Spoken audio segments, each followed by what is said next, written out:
Salam sejahtera tuan-tuan dan puan-puan yang dihormati dan dikasihi sekalian. Jawatan kuasa portfolio bukan kabinet bayangan, PN kata Hamzah.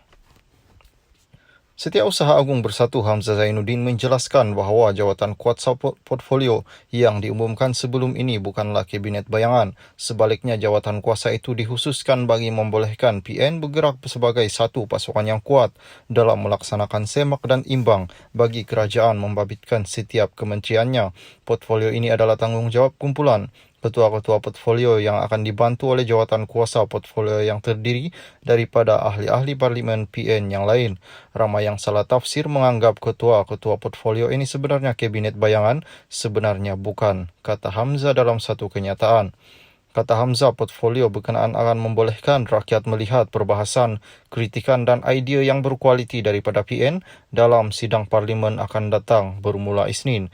Jelasnya ia akan memudahkan pasukan itu bergerak sebagai satu kumpulan dalam memberikan pandangan teguran serta sokongan terhadap sebarang dasar baik yang dikemukakan oleh pentadbiran Perdana Menteri Anwar Ibrahim. Tambahannya, pembentukan jawatan kuasa portfolio ini adalah untuk menunjukkan bahawa PN bersedia sebagai pembangkang yang kredibel, bertanggungjawab, berkesan, efektif, wibawa dan berintegriti tinggi. Hamzah berkata walaupun kerajaan baru ini lagi berkuasa dalam 100 hari, sudah banyak kebimbangan dibangkitkan, satu demi satu kelemahan dan ketidakcekapan pentadbiran serta pencabulan kuasa muncul yang menimbulkan kegelisahan dalam kalangan rakyat. Isu-isu yang melingkari kos sara hidup rakyat tidak mampu ditangani dengan berkesan oleh kerajaan PHBN hari ini. Jumlah miskin bandar semakin meningkat, katanya.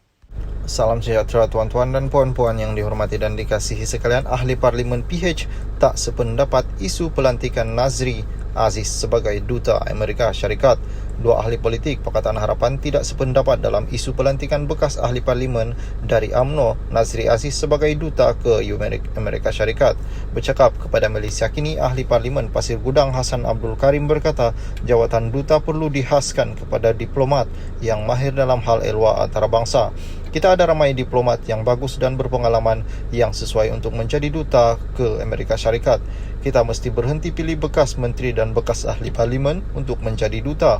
Pelantikan dilompat sebagai duta bukan untuk kitar semula ahli politik, katanya ahli parlimen PKR itu. Sementara itu, ahli parlimen Hulu Langat Sani Hamzah berkata dia tidak mempunyai sebarang masalah dengan pelantikan Nazri. Ahli parlimen amanah itu berkata pengalaman Nazri dalam politik dan kerajaan berguna dalam membina hubungan baik dengan kerajaan Amerika Syarikat. Saya tidak mempunyai sebarang isu kerana beliau bukan lagi ahli politik yang aktif dan bukan ahli parlimen mana-mana kawasan, katanya. Pelantikan Nazri bersama 9 lagi individu untuk mengetuai misi diplomatik di luar negara diumumkan pada Khamis lalu oleh Kementerian Luar. Bagaimanapun, pelantikan itu mendapat kritikan daripada orang ramai serta bekas dilompat, termasuk bekas duta ke Belanda Nur Farida Arifin dan bekas pesuruhjaya tinggi Malaysia ke Kanada Dennis Lignatius.